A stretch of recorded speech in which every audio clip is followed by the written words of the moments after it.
மகிமை உண்டாவதாக.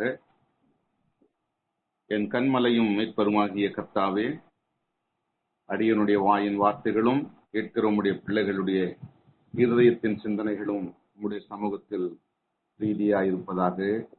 ஆமேன். ஆண்டவரும் இரட்சகருமாகிய இயேசு கிறிஸ்து நாமத்தினாலே இந்த அதிகாலை நேரத்தில் கூடி வந்திருக்கிற அன்பு சகோதர சகோதரிகளை மனதார வாழ்த்துகிறேன். கர்த்தர் உங்கள் ஒவ்வொருவரையும் ஆசீர்வதிப்பாராக. இந்த நாளில கூட சில வசனங்களை நம்ம தியானத்துக்கென்று கடந்து போகலாம். சென்ற வாரத்தில் போன வெள்ளிக்கிழமை சிலுவையின் மேன்மை என்ற தலைப்புல சில வசனத்தை நம்ம தியானம் பண்ணோம். இன்றைக்கு மரணமும் உயிர்த்தலும் என்ற தலைப்புல சில வசனங்களை தியானம் பண்ணலாம். ஒருவேளை ஆவியானவர் எனக்கு சொல்லும்படி சொன்னதான வார்த்தைகள் ஒருவேளை இதுக்கு முன்னாடி சில சகோதரர்கள் பேசியிருக்கலாம், இல்ல வரப்போற நாட்களில் கூட பேச இருக்கலாம். ஆனாலும் வேத வசனம் எத்தனை முறை நம்ம கேட்டாலும் வெவ்வேறு கோணத்துல ஆவியானவர் நம்மோடு கூட இடைபடுவார். ஆகவே இந்த வசனத்தை கூட நாம இந்த கால வேளையில நம்ம தியானம் பண்ணலாம். மரணமும் உயிர்த்தலும் என்ற தலைப்பு எதுக்கு இந்த நாட்களிலே எனக்கு தோணுச்சு, பேசணும்னு தோணுச்சுன்னு சொன்னா, குறிப்பாக இப்பொழுது நம்ம லெந்து காலங்கள், இயேசு கிறிஸ்து பாடுபட்டு அவர் மரித்து அடக்கம் பண்ணப்பட்டு 3வது நாள் உயிரோடு எழுந்த அந்த நாட்களை நம்ம நினைத்து பார்க்கிறோம். இயேசு கிறிஸ்து யாரும் பார்த்ததில்லை, பார்த்தவங்க இப்ப யாரும் இல்லை. அவரோட கூட இருந்த சீஷர்கள் அந்த நாட்களிலே ஏறக்குறைய 2000 ஆண்டுகளுக்கு முன்பாக இருந்தவர்கள் பார்த்திருக்கலாம். அதுக்கப்புறம் இந்த ஜெனரேஷன் யாரும் பார்த்து இருந்ததில்லை. அவரை சித்தரிக்கிற அந்த போட்டோ படம் அவருடைய வரைந்து கொடுக்கிறதுலாம் ஒரு கற்பனை தான். அப்படிதான் இயேசு கிறிஸ்து இருந்திருப்பாருன்ட்டு யாரும் சொல்லிவிட முடியாது. ஆகவே இத்தனை ஆண்டுகளும் தொடர்ந்து அவரை குறித்து நம்ம பேசுறோம், தியானிக்கிறோம், ஜெபிக்கிறோம், பல காரியங்களை செய்கிறோம். அதற்கு அடிப்படை காரணம் என்னன்னா, அவர் மரித்தார், உயிரோடு எழுந்தார். நான் மரித்தேன், இதோ சதா காலமும் உயிரோடு இருக்கிறேன் அப்படின்னு சொல்லி இயேசு கிறிஸ்து வாக்குறுத்திருக்கிறார். அப்படிப்பட்ட ஆண்டவர் நமக்கும் அதே காரியத்தை செய்யும்படி நமக்கு வலியுறுத்துகிறார். நம்ம மரித்தாலும் உயிரோடு எழுந்துடணும். அந்த நம்பிக்கை, அந்த விசுவாசம் நம்ம ஒவ்வொரு கிறிஸ்தவர்களுக்கும் இருக்க வேண்டும். அது நம்ம கிறிஸ்தவர்களாம் ஞானஸ்தானம் பெற்று நான் கிறிஸ்தவன் கிறிஸ்தவள் அப்படின்னு சொல்லிக் கொள்ளுகிறோம். பட் எத்தனை பேர் இதுல உறுதியா இருக்கிறோம்? நான் மரித்து இந்த உலகத்தை விட்டு மரித்து போனாலும் இறந்து போனாலும் நான் உயிரோடு எழுந்திருப்பேன், தேவனுடைய ராஜ்யத்துக்கு நான் சொந்தக்காரன் அப்படின்னு சொல்லிக் கொள்ளுகிறதுல எத்தனை பேர் நம்ம உறுதியா இருக்கிறோன்றது தெரியாது. ஆகவே இதை குறித்து நாம் எத்தனை முறை தியானம் பண்ணாலும் எத்தனை முறை வாசித்தாலும் நமக்கு போதாது. பொதுவாக என்ன பண்ணுவாங்க, நான் அடிக்கடி சொல்லக்கூடிய சில அநேக பிரசங்கங்களில சொல்லக்கூடிய வார்த்தை என்னன்னா,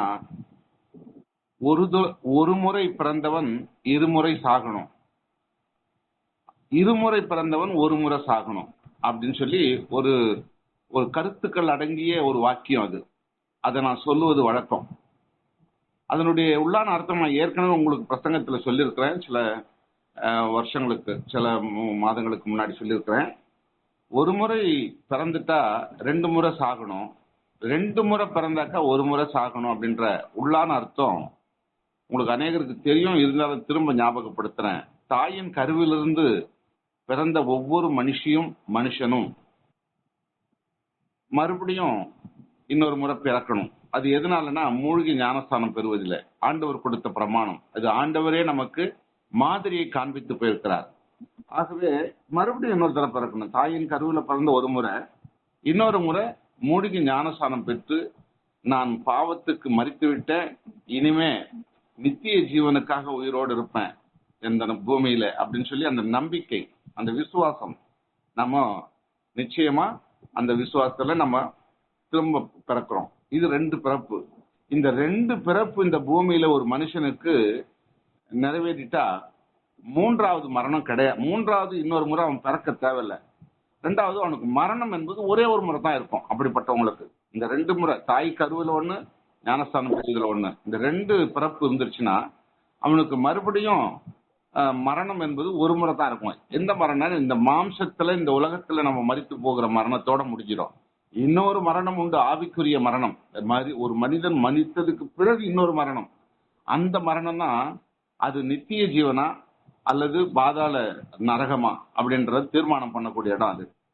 ஆகவேதான் ஒரு முறை பிறந்தா ஒருவேளை இந்த உலகத்துல மூழ்கி ஞானஸ்தானம் பெறாதபடி ஒரே பிறப்பில் இருக்கிற எந்த மனுஷியும் பிறகு 2 மரணம் அவனுக்கு உண்டு. ஒன்னு பூமிக்குரிய இந்த சரீரம், அடுத்தது பாவத்துல நியாய தீர்ப்புல கொடுக்கப்படுகிற மரணம். இந்த 2ம் அவனுக்கு உண்டு. ஆகவேதான் நான் அடிக்கடி அந்த வார்த்தையை சொல்றது, ஒரு முறை பிறந்தவன் 2 முறை சாகணும், 2 முறை பிறந்தவன் 1 முறை சாகணும் அப்படின்னு. ஆகவே இது புரிஞ்சிருக்கும்னு நினைக்கிறேன் உங்களுக்கு. ஒருவேளை உங்களில கூட இந்த கூடுகையில வந்திருக்கிறவர்கள் யார் யார் எனக்கு தெரியல, எவ்வளவு பேர் இருக்கிறீங்கன்னு கூட இன்றைக்கு நிர்ணயிக்க முடியல. ஒரு நாள் ஒரு ஜூம் மீட்டிங்ல நான் உங்களெல்லாம் முகமுகமா பார்க்க எனக்கு ஒரு வாய்ப்பு கிடைச்சது. ஒருவேளை மறுபடியும் அந்த வாய்ப்பு கிடைக்குமானா இன்னும் நல்லா இருக்கும், பார்க்கலாம். ஒருவேளை உங்களில யாராவது அப்படி 2 முறை பிறக்காதவர்கள், கட்டாயம் இயேசு கிறிஸ்து மெய்யான கடவுள் என்று நம்பிக்கை கொண்டு விசுவாசத்துல வாழ்கிற மக்கள் கட்டாயம் நீங்க என்ன பண்ணணும், மூழ்கி ஞானஸ்தானம் பெற வேண்டும். அப்படி யாராவது அப்படி இல்லாத கண்டிப்பா செய்யுங்க வரும் காலத்துல. நான் சொல்லல, இதை சத்திய வேதாகமும் இதை வலியுறுத்துது. ஆகவே அது போகட்டும். இப்போ நம்ம மரணமும் உயிர்த்தலும் என்று சொல்லப்படுகிற பொழுது இந்த மரணமும் உயிர்த்தலும் இதுதான், இது ஒண்ணு. இன்னொரு வகையில சொல்லப்படலாம், உலகத்தோடு நம்ம வாழ்கிற நாட்களிலே இந்த வேதத்துல சொன்ன 3 காரியங்களை நான் ஷார்ட்டா சொல்லுவாங்க. பொதுவா நீங்க நிறைய பேர் கேட்டிருப்பீங்க சொல்லும்போது, மரித்த பிறகு உயிர்த்தெழுவது என்பது 3 நபர்களை குறிப்பா சொல்லணும்னா, வீட்டுல, ரோட்ல, காட்டுல, இந்த 3 இடத்துல இறந்தவங்களை ஆண்டவர் எழுப்பினார். ஒன்னு சிறு பெண்ணு தலித் தகுமி என்று சொல்லி அந்த பிள்ளையை கைப்பிடித்து தூக்கி உயிர் கொடுத்தார் ஆண்டவர். இன்னொன்னு ரோட்லன்னு சொல்லும்போது நாயினூர் விதவை, அவனுடைய மகன், ஒரே மகன், மிகுந்த பாரத்தோடு அழுதுகிட்டு வரும்பொழுது பாடையை நிறுத்தி அந்த வாலிபனை எழுப்புறாரு. 3வது காட்டுலன்னு சொல்லும் பொழுது லாசருவை வைத்து அந்த அடக்கம் பண்ணப்பட்டு 4 நாள் ஆயிற்று, அது நாருமே என்று சொல்றாங்க. அந்த உடன் பிறந்த சகோதரி, அந்த லாசரோட உடன் பிறந்த சகோதரியே சொல்றாங்க, ஐயோ நாரும், அந்த கல் எடுக்க வேண்டான்னு. ஆனாலும் விசுவாசிக்கிறவன் நித்திய ஜீவனை பெறுவான் என்ற வசனத்தின் பிரகாரம் அவரு கல் எடுக்க சொல்றாரு, லாசரோ வெளியே வாழ்றாரு. இப்போ வீட்டுல, ரோட்ல, காட்டுல அப்படின்னு சொல்லி ஷார்ட்டா ஒரு குறிப்பா சொல்லுவாங்க. இந்த 3 விதமான அந்த மரணம் எப்படின்னா, இந்த உலகத்துல அற்புதத்தின் மூலமா எழுப்பப்பட்டவங்க இவங்க. இதையும் அதையும் நம்ம முடிச்சு போடக்கூடாது. அதாவது பரலோக ராஜ்யத்துக்கு போகிற உயிர்த்தெழுதலை குறித்தும், இங்க உலகத்துக்குரிய கல்லறையில வைக்கப்பட்டதும் ரோட்லயும் வீட்லயும் நடந்த இந்த சம்பவத்தையும் ஒன்றா இணைத்து பார்க்க கூடாது, தவறா புரிந்து கொள்ளக்கூடாது. இது அற்புதத்தின் காரியம். இன்னும் கொஞ்ச காலம் இந்த பூமியில வாழ்வதற்காக தேவன் அற்புதமாய் அவர்களை உயிரோடு எழுப்புறாரு. ஆனா மறுபடியும் அவர்களுக்கு மரணம் உண்டு. இப்ப அந்த லாசரு 4 நாள் கல்லறையில வைக்கப்பட்டு நாருமே என்ற அவங்க சகோதரி சொல்லி, ஆனாலும் விசுவாசின்னு சொல்லி ஆண்டவர் அறிவுரை சொல்லி அவங்கள வெளியே கொண்டு வர்றாரு அந்த லாசருவை. அப்படி கொண்டு வந்த அந்த லாசருடைய கல்லறை மறுபடியும் அவருடைய அந்த உலக வாழ்வு முடிந்து மறுபடியும் இன்னொரு முறை சாகுறாரு. அந்த சாகர வரைக்கும் அவருடைய கல்லறை திறந்தே இருந்தது, வைக்கப்பட்ட கல்லறை. அந்த லாசருடைய கல்லறையை போயிட்டு எனக்கு பார்க்க முடியும் ஒரு வாய்ப்பு கிடைச்சது 2019. நான் ஏற்கனவே சொல்லியிருக்கிறேன். அது ஒரு சுரங்கம் போல, ஒரு மனிதன் மட்டும் அந்த வாய்ப்புறத்துல இறங்க முடியும். அப்படியே காலை 2 உள்ள நீட்டி அப்படியே வழுக்கிக்கிட்டு உள்ள போற மாதிரி போனாக்கா ஒரு கிணறு மாதிரி இருக்குது. அதுக்குள்ள போனோம்னா ஒரு 15 பேர் அப்படி நிக்கலாம், அந்த அளவுக்கு இடம் இருக்குது. அதுல போய் நின்று ஒரு ஜபம் பண்ணிட்டு மறுபடியுமா ஏறி மேல வந்து கடந்து வந்தோம். அது லாசருடைய கல்லறைன்னு அடையாளமாக வைக்கப்பட்டிருக்கிறது. அப்போ நான் என்ன சொல்ல வரேன்னா, இந்த மாதிரி வெளியரங்கமாக இந்த உலகத்தின் வாழ்விலே அவர்கள் மரித்து உயிர்த்தெழுதை நித்திய ஜீவனுக்காக உயிர்த்தெழுதலோட நம்ம ஒப்பிட்டு பார்க்க கூடாது. இது வேற, இது ஆண்டவர் செய்த அற்புதம். ஆனா நித்திய ஜீவனுக்கென்று ஒரு முறை நம்ம உயிர்த்து எழுந்துருவோம். அது எல்லா கல்லறைகளும் திறக்கப்படும், பரிசுத்தவான்களுடைய கல்லறைகள் எல்லாம் திறக்கப்படும். அப்போ எழுந்திருப்பாங்க. அவங்க ராஜ்யத்துக்கு போவாங்க. அது வரையில எங்க இருப்பாங்கன்னா பரதீசத்துல இருப்பாங்க அப்படின்னு சொல்லி வேதம் சொல்லுகிறது நமக்கு. ஆக அது அந்த வாழ்க்கைக்கு தான் நம்ம ஆயத்தமாகணும்னு வேதம் நமக்கு சொல்லப்பட்டிருக்கிறது. ஆகவே இவ்விதமாக நாம இந்த உலகத்துல வாழ்கிற பொழுதே நித்திய ஜீவன் எனக்கு உண்டு என்ற அந்த நிச்சயம் நமக்கு தீர்மானமாய் நம்ம நம்பிக்கை வரணும். அதுல கொஞ்சம் கூட கடுகத்தனை கூட சிதறல் இல்லாதபடி, நம்பிக்கையற்றவர்களாக இல்லாதபடி நாம உயிர்த்தெழுந்திருப்போன்ற நம்பிக்கை கட்டாயம் ஒவ்வொருத்தருக்கும் வேணும். நீதிமொழிகளில் சாலமோன் ராஜா எழுதுறாரு பாருங்க, 18வது அதிகாரம் 21வது வசனத்துல சொல்லப்பட்டிருக்கிறது. கவனிங்க, நீதிமொழிகள் 18:21. மரணமும் ஜீவனும் நாவின் அதிகாரத்தில் இருக்கும், அதில் பிரியப்படுகிறவர்கள் அதன் கனியை புசிப்பார்கள் அப்படின்னு சொல்லப்பட்டிருக்கு. இதனுடைய உள்ளான அர்த்தம் ஆவியானவர் எனக்கு எப்படி வெளிப்படுத்தினார்னா, மரணமும் ஜீவனும் நாவின் அதிகாரத்தில் இருக்கிறது அப்படின்னு. நாவு என்ற போது நாக்கு, நம்ம பேசுகிற வார்த்தை. இப்ப நான் உங்களோட பேசிக்கிட்டு இருக்கிறேன். கொஞ்ச நேரம் முன்னாடி இன்னொரு சகோதரி ஜெபம் பண்ணாங்க. இதெல்லாம் நாவின் வார்த்தைகள். அப்போ இதுல நாம எந்த விதமா நம்ம நடந்து கொள்ளுகிறோம். வேதாகமத்துல சொல்லப்பட்டது நாவும் நெருப்பு தான் அப்படின்னு சொல்லப்படுது. அது ஒரே ஒரு வார்த்தையில ஒரு சின்ன தீப்பொறி எப்படி ஒரு காட்டையை கொளுத்தி விடுமோ, அதே போல ஒரு மனுஷியோட வார்த்தையும் அநேகரை வீழ்த்தி விடும், அநேகரை மனம் வருந்த வைக்கும். அந்த வார்த்தை அதுதான் நாவினுடைய அதிகாரம் என்று சொல்லப்படுகிறது. அப்போ அந்த நாவை நம்ம அடக்க வேண்டும். அந்த நாவில் வார்த்தை மூலமா அநேகரை நம்ம கொன்று போட்டு விடக்கூடாது, அவங்கள சாகடிச்சிடக்கூடாது. அந்த வார்த்தையை சொல்லி, ஐயோ என்ன வார்த்தையாலே கொல்றியே அப்படின்னு சொல்லுவாங்க பாத்தீங்களா. அப்போ அந்த அளவுக்கு அவங்க அந்த வார்த்தையை சகிக்க முடியாத மனம் குன்றி போகிற நிலைப்பாடு. அதனால மரணமும் ஜீவனும் நாவின் அதிகாரத்தில் இருக்கும் என்று சொல்லப்படும் போது, நமக்கு இந்த உலகத்தை விட்டு போகிற காரியமும், நான் நித்திய ஜீவ வாழ்க்கையில நான் ஆண்டவரோடு இருப்பேன் என்ற அந்த காரியமும் நம்முடைய நாவில் இருக்கிறது. ஜாக்கிரதையா இருக்க வேண்டும், ஜாக்கிரதையா பேச வேண்டும், நன்மைக்கு ஏதுவானவைகளை சொல்ல வேண்டும். முடிந்த மட்டும் மற்றவர்களுக்கு நன்மையை சொல்லுங்க, இல்லைன்னா அமைதியா இருந்துருங்க. தீமையை சொல்லக்கூடாது. தீமையான வார்த்தைகளை கடிந்து கொள்வது, மற்ற மனது புண்படுவது போல இருக்கக்கூடாது. உன் சத்துருவையும் சிநேகம் பண்ணுன்னு ஆண்டவர் சொல்றாரு. ஆகவே அப்படிப்பட்ட நிலையில நம்ம நாவை அடக்க வேண்டும் என்பதற்காக சொல்லப்படுறது. அப்புறம் சொல்றாரு அடுத்தது, அதில் பிரியப்படுகிறவர்கள் அதன் கனியை புசிப்பார்கள். நான் நன்மையாக பேசியிருந்தால் எனக்கு நித்திய ஜீவன் உண்டு, நான் தீமையை பேசியிருந்தா எனக்கு மரணம், நித்திய மரணம் உண்டு. அதனால்தான் அந்த கனி எதனால் அறிந்து கொள்வோம்? நம்முடைய வாழ்க்கையினாலே, நம்முடைய வார்த்தையினாலே. இந்த உலகத்துல நான் இருந்த மட்டும் 4 பேருக்கு நல்லது சொன்னா, 4 பேருக்கு நான் கெட்டது சொன்னா, இந்த வாய் எதுக்காக ஆண்டவர் கொடுத்தாரு? உங்களோடு பேசிக்கிட்டு இருக்கிறது என்னையும் சொல்றேன். இந்த வாய் எனக்கு எதுக்கு கொடுத்தாரு? முடிந்தால் மற்றவர்களுக்கு நன்மை செய்வதற்கு ஏதுவா நீங்க பேசுங்க, கட்டாயம் தீமையை பேசாதீங்க அப்படின்னு சொல்றாரு. அப்ப நான் அந்த கனியின் மூலமா நம்ம அறிந்து கொள்ளுவோம். நான் நல்லது பேசி நல்லது செய்திருந்தால் அதனுடைய கனி எனக்கு ஜீவனுக்கு போகிற வழியா இருக்கும். நான் தீமையை பேசியிருந்தா அது எனக்கு நரகாக்கினைக்கு நேராக நடத்தி சென்றிருக்கும். அந்த கனியின் மூலமா நம்ம அறிந்து கொள்ள முடியும் என்று இந்த நீதிமொழிகள் 18:21 சாலமோன் அழகா தெளிவுபடுத்தி கொடுக்கிறார். ஆகவே நம்ம இந்த உலக வாழ்வில எவ்விதமாக நடந்து கொள்கிறோம் என்பது நம்முடைய வார்த்தையில முக்கியம். நம்ம யோவான் சுவிசேஷ புத்தகத்துல 12வது அதிகாரத்துல 24, 25, 26 வசனங்கள் நம்ம வாசிக்கிற பொழுது, மெய்யாகவே மெய்யாகவே நான் உங்களுக்கு சொல்லுகிறேன், கோதுமை மணியானது நிலத்தில் விழுந்து சாகாவிட்டால் தனித்திருக்கும், செத்ததையாகில் மிகுந்த பலனை கொடுக்கும் அப்படின்னு சொல்றாரு. ஒரு கோதுமை மணி, நம்ம நாட்டுல கோதுமை மணி அதிகமா கிடையாது, நெல்லு அரிசி தான். அப்போ ஒரு நெல்லு வச்சுக்குவோம், நெல்லு இருக்குது. அந்த நெல்லை அப்படியே கொண்டு போயிட்டு ஒரு நிலத்துல போடும் பொழுது அது கொஞ்ச நாள் என்ன ஆயிடும், அப்படியே அதனுடைய கிராமத்து மக்களுக்கு ஈஸியா புரியும். நான் சொல்லக்கூட தேவையில்லை. பட்டணத்துல வாழ்கிறவங்களுக்கு அதை பத்தி ஒன்றுமே தெரியாது, எனக்கு நல்லாவே தெரியும்.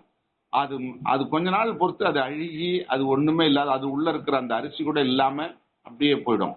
ஆனா அதுல இருந்து ஒரு சின்ன செடி மேல முளை விட்டு மேலே வந்து அது கொஞ்சம் பெரிதாகி அப்படியே அது கதிர் விட்டு அதுல இருந்து எத்தனையோ நெல்லுகள் உருவாகிடும்.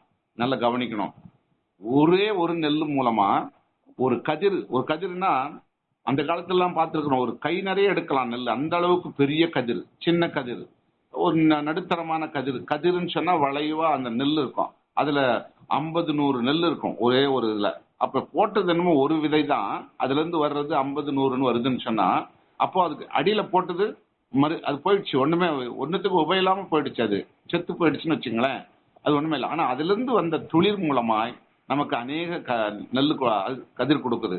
அதே போலதான் இங்க ஆண்டவர் சொல்லும்போது சொல்றாரு, மெய்யாகவே மெய்யாகவே நான் உங்களுக்கு சொல்லுகிறேன், கோதுமை மணியானது நிலத்தில் விழுந்து சாகாவிட்டால் தனித்திருக்கும். அது அதுல நிலத்துல போட்டு அது ஒண்ணுமே ஆகாது அப்படி இருந்துச்சுன்னா தனியா இருக்கும். ஒரு நெல் ஒரு நெல்லாவே தான் இருக்கும். அது ஒண்ணும் இல்லாத மக்கி அது அது செத்து போயிடுச்சு என்ற நிலையில மாறினா தான் அது மிகுந்த பலனை கொடுக்கும் அப்படின்னு எவ்வளவு அழகா நமக்கு சொல்லி கொடுக்கிறாரு. அது மட்டுமல்ல, தன் ஜீவனை நேசிக்கிறவன் அல்லது சிநேகிக்கிறவன் அதை இழந்து போவான். இந்த உலகத்தில் தன் ஜீவனை வெறுக்கிறவனோ அதை நித்திய காலமாய் காத்துக் கொள்ளுவான். ஐயோ, என்னுடைய உயிர் போயிடக்கூடாது, நான் செத்துறக்கூடாது, நான் உயிரோட இருக்கணும், எனக்கு வியாதி வந்துடக்கூடாது, இந்த வியாதி என்ன சாகடிச்சிடக்கூடாது, நான் விபத்துக்குள்ளாகி மரணத்துக்கு போயிடக்கூடாது. இல்லையா? நம்ம சாவு கண்டு யாருமே சந்தோஷப்படுறவங்க அதிகபட்சம் இருக்க மாட்டாங்க. எல்லாம் பயப்படதான் செய்வாங்க. பேசுகிற நானா இருந்தாலும், கேட்கிற நீங்க இருந்தாலும், இல்ல வேறு யாராவது இருந்தாலும். யார் தைரியமா இருப்பாங்கன்னா, அந்த கொடுமையான வியாதினால பாதிக்கப்பட்டு மரணத்துக்கு போராடி கொண்டிருக்க, ஐயோ நான் செத்து போயிட்டா பரவாயில்ல அப்படின்னு சொல்லுவாங்களே தவிர சலிப்போட, அது கூட சலிப்போட சொல்லுவாங்களே தவிர, மற்றவங்க எல்லாம் சாவுக்கு பயப்படக்கூடியவங்களா தான் நம்ம மனுஷர்களா இருக்கிறோம். ஆனா ஆண்டவர் சொல்றாரு, அப்படி இந்த சாவை விரும்பாம நீங்க நேசிக்கிறீங்க, இந்த உயிரை நேசிக்கிறீங்கன்னு சொன்னா இந்த உலகத்துல உங்களுக்கு பங்கு இல்ல, அது நித்திய ஜீவனில் உங்களுக்கு பங்கு இல்ல. அடுத்த 26வது வசனம், ஒருவன் எனக்கு ஊழியம் செய்கிறவனானால் என்னை பின்பற்ற கடவன், நான் எங்கே இருக்கிறேனோ அங்கே என் ஊழியக்காரன் இருப்பான். ஒருவன் எனக்கு ஊழியம் செய்தால் அவனை பிதாவானவர் கணம் பண்ணுவார் அப்படின்னு சொல்றாரு. அதுக்கு முன்னாடி சொல்லும் பொழுது, எவன் தன் ஜீவனை வெறுக்கிறாவனோ அதை நித்திய ஜீவ காலமாய் பெற்றுக் கொள்ளுகிறான், அந்த பரலோக ராஜ்யத்துக்கு போகக்கூடியதாய் அவன் அதை அடைந்து கொள்ளுகிறான் அப்படின்னு சொல்லி இந்த வசனத்துல நமக்கு விளக்கம் கொடுக்கிறார். இப்படி விளக்கம் கொடுக்கிற ஆண்டவருக்கு நீங்கள் நானே விதமா இருக்கிறோம். ரோமருக்கு எழுதும் பொழுது பவுல் அழகா சொல்லி கொடுக்கிறார். ரோமருக்கு 6வது அதிகாரம் 7-8 வசனங்கள்ல சொல்லும்போது சொல்றாரு, மரித்தவன் பாவத்துக்கு நீங்கி விடுதலையாக்கப்பட்டிருக்கிறானே, ஆகையால் கிறிஸ்துவுடனே கூட நாம் மரித்தோமானால் அவருடனே கூட பிழைத்தும் இருப்போம் என்று நம்புகிறோம். மரித்தோரிலிருந்து எழுந்த கிறிஸ்து இனி மரிப்பதில்லை என்று அறிந்திருக்கிறோம். மரணம் இனி அவரை ஆண்டு கொள்வதில்லை. ஒரு முறை ஆண்டவர் மரித்தாரு, அவருக்கு 2வது மரணம் கிடையாது. அவர் உயிரோட எழுந்து பரலோகத்துக்கு போயிட்டார். நல்லா தெளிவா சொல்லப்பட்டிருக்கிறது. அவர் என்ன, கலிலேய மக்களே ஏன் என்ன பார்த்துட்டு இருக்கிறீங்க, இப்போ அவரு பரலோகத்துக்கு போயிட்டு இருக்கிறாரு, மீண்டும் அவர் வருவார். எப்படி வருவாருன்னா, இயேசு கிறிஸ்துவா வரமாட்டாரு, அவர் நியாயாதிபதியாய் வருவாரு, அதனால நீங்க போய் ஆயத்தமாகன்னு ஒரு தூதம் சொல்றாரு. அதே போல உங்களுக்கும் எனக்கும் கொடுத்திருக்கிற கூட அந்த விதமான வசனத்தை நமக்கு கொடுத்திருக்காரு. அவர் மரித்து பாவத்திற்கென்று ஒரே தரம் மரித்தார், அவர் பிழைத்திருக்கிறது தேவனுக்கென்று பிழைத்திருக்கிறார். ஒரே தரம் உலகத்தின் பாவத்தை எல்லாம் தன் தலைமீது சுமந்து கொண்டு, நான் பாவியான மனுஷன் தன்னைத்தானே, வேற யாரும் அவரை குற்றம் சாட்ட முடியாது. அவர் தேவகுமாரன், வேற யாரும் அவரை பாவின்னு சொல்ல முடியாது. ஆனா அவரே எனக்கு, நான் பாவியான மனுஷன், ஏன்னு சொன்னா இந்த உலகத்துல மக்கள் செய்கிற பாவத்தெல்லாம் என் மேல ஏற்றுக்கிட்டேன், அதனால நான் பாவி அப்படின்னு சொல்லி சிலுவையில தன்னைத்தானே அர்ப்பணித்துக் கொண்டார், இறந்து போயிட்டார். இப்ப அவர் நீதிக்காக உயிர்த்தெழுந்து பிதாவோடு கூட பரலோகத்துல வலது வாரத்துல வீட்டிருக்க முடியாது கடந்து போய்விட்டார்.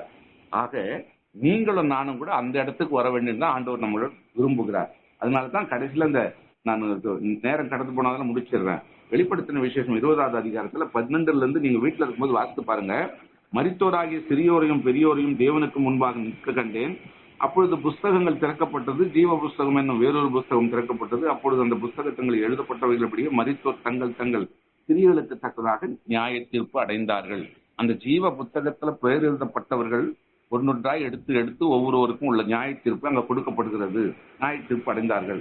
சமுத்திரம் தண்ணில் உள்ள மரித்தோரை ஒப்புவித்தது. நல்லா கவனிச்சு பாருங்க. சமுத்திரம், கடல் அந்த கடல்ல செத்தவங்க எல்லாம் கடல் நமக்கு அதுக்கு அவங்க கிட்ட ஆண்டவர்கிட்ட கணக்கு கொடுக்குறான். மரணமும் பாதாளமும் தங்களில் உள்ள மரித்தோரை ஒப்புவித்தன. மரணமும் பாதாளம் அதுவும் ஆண்டவர்கிட்ட ஒப்பு கொடுக்குது. என்கிட்ட வந்தவங்க இவ்வளவு பேரு அப்படின்னு சொல்லி கணக்கு கொடுக்குது. யாவரும் தங்கள் தங்கள் கிரியங்கள் படியே நியாய தீர்ப்பு அடைந்தார்கள்.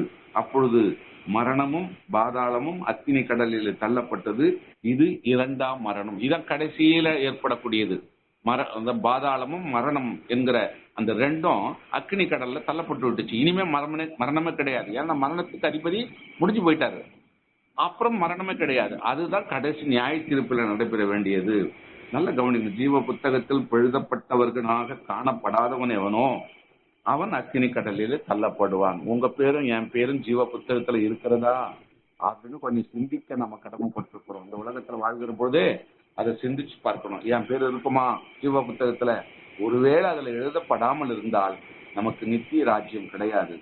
எழுதப்பட்டிருக்குமானால் நியாய தீர்ப்புல ஆண்டவருக்கு முன்னாடி நம்ம நிற்போம். ஆகவே இந்த வசனத்தோடு இந்த உலகத்துக்குள்ள கடந்து போவோம். கர்த்தர் நம்மோடு இருந்து நம்மை வழி நடத்துவாராக. ஆமென்.